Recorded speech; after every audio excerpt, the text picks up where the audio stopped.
Look at what we have here, my first week in a brand new draft league. It's been a little under a year since I last participated in one of these, and I'm very excited to get started again. Now, for the uninformed who don't know what a draft league is, I'll explain in just a moment. And for the people who do know, I'll keep it short and simple, but there'll be a timestamp on screen if you just want to get straight into my match. Essentially, a draft league is when a group of trainers are each given a certain amount of points. These points are then used to draft certain Pokemon into their teams. Each Pokemon's point value is determined by how good they are in battle. For example, Eternatus, the Pokemon known for causing, well, a doomsday, is worth 30 points. And in this particular draft league, you get 130 points. So essentially, to draft Eternatus, you're spending 23% of your entire points just to get one Pokemon. Or you could draft the cute and lovable Dashbun, which may not be nearly as strong, but only comes at the cost of 6 points. So the whole idea of the draft format is trying to optimize your budget and seeing what's worth getting and what's not. Now, some of you are probably sitting there saying, well, why don't I just draft all the really strong mons and immediately win every match I play? Well, first off, that's against the rules, and two, very unlikely to happen. The reason being is that draft tends to be in snake format, meaning that if you get the first pick of round 1, you're probably going to get the last pick of round 2. You can also think of it like this. Instead of going 1, 2, 3, 4, 5, 1, 2, 3, 4, 5, it goes more like 1, 2, 3, 4, 5, 5, 4, 3, 2, 1. Doing it this way helps keep it interesting and makes it so that you're unlikely to get every single mon you want, and sometimes you're going to have to come up with a plan B on who can replace them. Now, once everyone has drafted 10 to 12 mons, it varies on the league, you then enter the actual fighting phase. Each week you'll fight another member of the draft league, and since in the draft league format you could both see each other's teams, you could kind of guess and bring certain sets that are specifically tailored to counter things.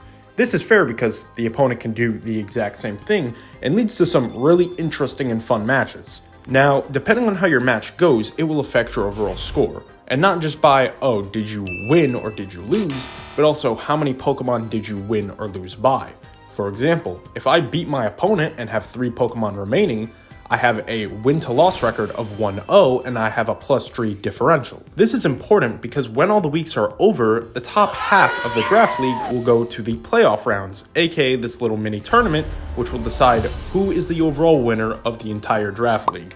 And that's pretty much it. There's some small things I left out that I may bring up here or there in the future, but that's the general rules and you'll get to see more of it as we go on. Now back to our match. Getting right into it, I open up with Genesect while they bring out their Banette, which will soon Mega Evolve into the powerful Mega Banette. Now, as cool as Mega Banette is, this is kind of a huge problem. Mega Banette has a physical attack stat of 165. This makes Mega Banette nearly as offensive as Andrew Tate. And if that wasn't enough, it's most likely rocking Poltergeist, a 110 base power move, which it receives extra damage on since it shares the same type as the move. But what's this here? If used when the target is not holding an item, the move fails? Well, I got just the thing. I'll be back. Later, bitch. I'm just a silly guy. Someone has to fucking flip the burgers, dog. The Matrix has attacked me. After that, Banette decides to dip out and in comes Landorus T. But there's no worries, because my Jumpluff uses Sleep Powder and effectively tranquilizes the beast. I then manage to keep up my momentum by using U-turn on Magearna switching in. This lets me swap out Jumpluff for the heat I was packing, Volcanion. This forces my opponent to switch out again, except this time it's their ace, Palkia Origin. Luckily, I clicked Earth Power instead, so I get a little bit of chip damage in. But let's just take a moment here and to explain why Palkia is so dangerous. You see, if Mega Banette is a huge problem, Palkia Origin is a national crisis. While Palkia Origin may not technically hit as hard as Mega Banette, it makes up for this by the item it is forced to hold to be in that form. This item gives it a 20% damage increase on both its dragon and water type moves. This is in addition to being incredibly fast and incredibly bulky, having good defensive stats and an amazing defensive type combo. Now, you see, for my team personally, actually killing Palkia Origin isn't that big of a task. This is due to Iron Bundle having the move Freeze Dry. Since Palkia is a water and dragon type, and dragon is weak to ice while water resists ice, that makes Palkia neutral to ice type attacks. The thing is, Freeze Dry as an ice type move has a special effect. When used against a water type, it's actually counted as super effective. So instead of being neutral, Palkia will be 4 times weak to this move, which means if it lands, it will be, well, disintegrated. The real problem stems that I have no Pokemon that can actually tank an attack from Palkia, which, if that's the case, that means whenever Palkia comes in, it's guaranteed at least 1 kill, if not more. This meant when preparing to fight this team, I had to make a decision. Option 1 was making a team that's entire game plan is playing so aggressive that Palkia couldn't find their way into the game without either dying or getting so injured that they're essentially useless. The second option was actually finding a Pokemon that could not only wall Palkia, but actually force it to swap out in favor of something else. After a lot of deliberation, I decided to go with the latter. Get him, Claude.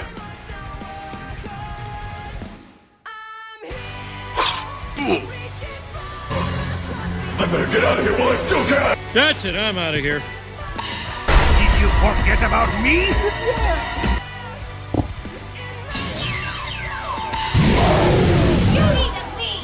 True, and yeah.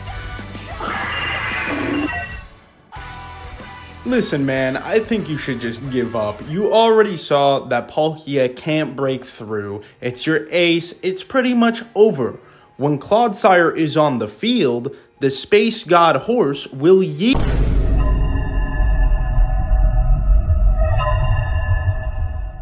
This has to be some kind of fucking sick joke. Cause what are the odds that the one mon I need to be able to stop them from completely rolling me with a giant space horse gets a 10% freeze chance? What are the odds? And I know someone in comments gonna say, oh, it's 10%. I know it's 10%, but why? Why?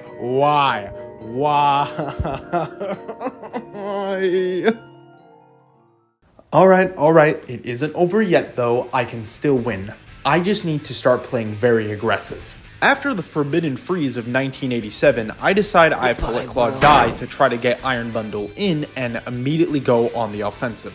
I then bring in the Space God's worst fear, Iron Bundle, which then prompts them to peace out. Porygon then comes in. You may be a little surprised, but I'm gonna be honest, Porygon can be quite the bulk. I hit it with Freeze Dry and oh look, some Karma.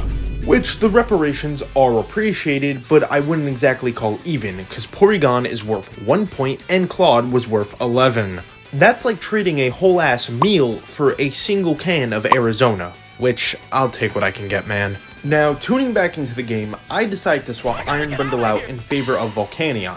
I'm doing this just in case Porygon gets out of freeze early. I can't risk Iron Bundle taking a hit they don't need to, so I hit it with Earth Power, and then I hit it with Earth Power again, and again, and it goes down, and it actually never got out of freeze. I was worried for nothing. Alright, we're completely tied up and ready for the next match. Well, Volcanion, I think we both realize your time has come. But before going down, he actually manages to chip Palkia just a little bit. Now you die. Goodbye, my friend. Fight me if you're ready to die.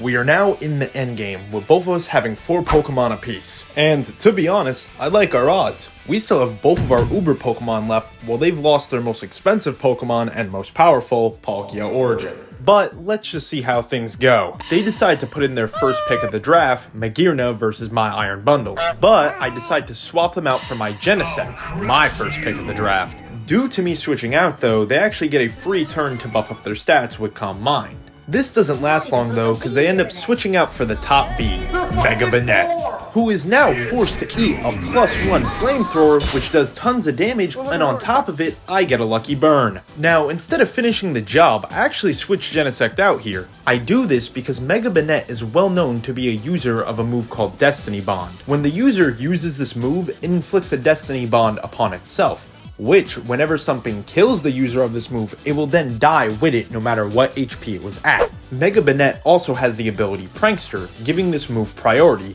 meaning it could typically throw this out when it's about to die and take something with it. Knowing this, I bring in Jumpluff. Jumpluff is going to just stall this thing out till it slowly dies of its burn, which technically means it didn't kill it, meaning Jumpluff is safe from the Destiny Bond. But before Mega Banette dies, it has one last trick up its sleeve, something that I was completely fucking blown away by. Domain expansion. Planet for making money, hustles universities.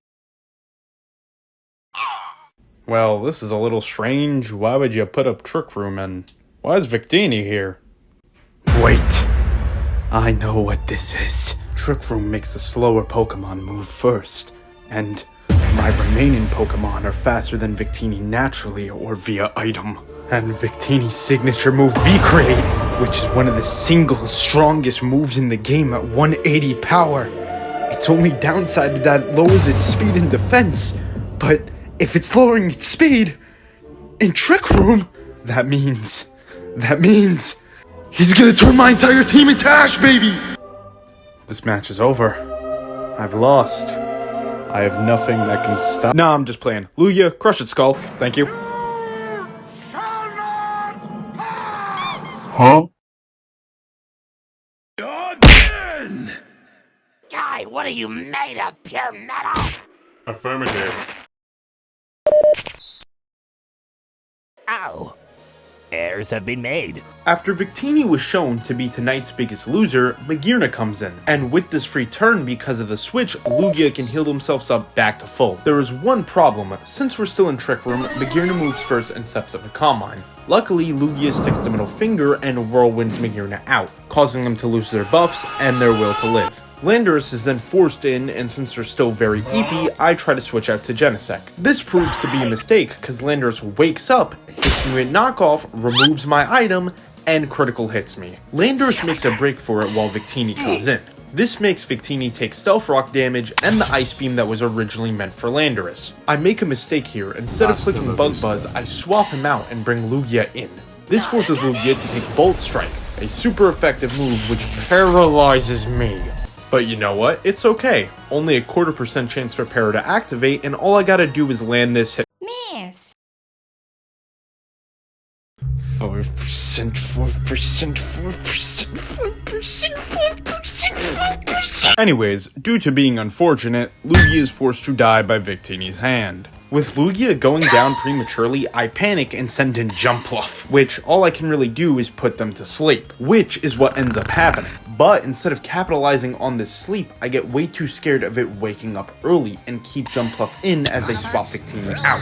Magearna is now in, and all I did was Strength Sap it, which does effectively nothing since it's a special attacker. I then U-turn out and try to go into Genesect immediately for its Flamethrower. This gives Magearna the free turn to set up another Calm Mind. Since my last two attackers are special attackers, this is very bad. Flamethrower still does a lot of damage, and I get a burn, but I also activate their item Weakness Policy. With the newfound power from the Weakness Policy, they kill my Genesect, heal themselves, and up their own special attack stat with their ability Soul Heart. It looks bad, but it's not over, cause I still have Iron Bundle.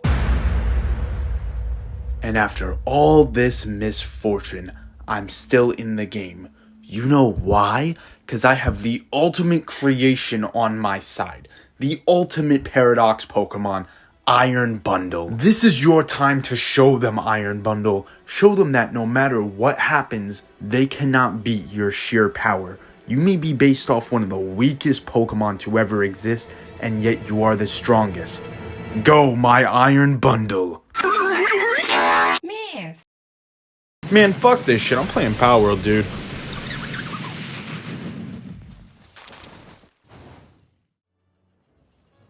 Hello everyone, Shion here. There's a lot to say, so I'm gonna just try to get through this all as fast as possible. First of all, you're seeing this, and even if you aren't, thank you so much for the support over the past 2-3-ish weeks. In between when the last video was posted, we hit 100, and then we hit 200, and I still haven't uploaded yet. I'm sorry, I'm trying to get to work. Apologies. For now, my upload schedule is looking a little funky, but the next video is either going to be Monster Hunter or a Marvel Rivals project I'm working on. It's one of the two, but don't worry, even if it's not Monster Hunter, obviously, the Wilds Beta is coming out soon again, and I'm definitely going to make something on that, and hopefully, last time I made Wilds content, it came out pretty quick, so this time I hope for the same. Another person I have to say thank you so much to is my girlfriend for making the thumbnail. it's actually, like, I just really love this. I think it's all, well, we'll see when this video goes up. I think this video is going to get a lot of clicks because I think this thumbnail is just very striking. I like how shiny he looks. I like how the eyes look.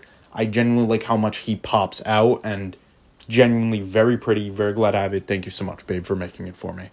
And our final thank you and shout out actually goes to the ODBF Draft League. Well, the league I'm playing in.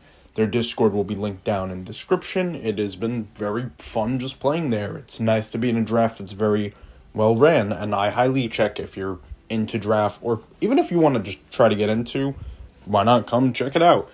Pre-warned, if you're like don't want to know what happens, if you're gonna keep up with this video series, because like by the time you're seeing this, it'll probably be pretty much towards the end of this draft league season. So if you want to stay spoiler free on my journey, just maybe join after, or just like I said, if you join, just try to be wary of spoilers if you do care. If you don't, come on down, have a good time. Everyone here has treated me very nicely, and I obviously want to shout out the server that's, you know, allowing me to make this content.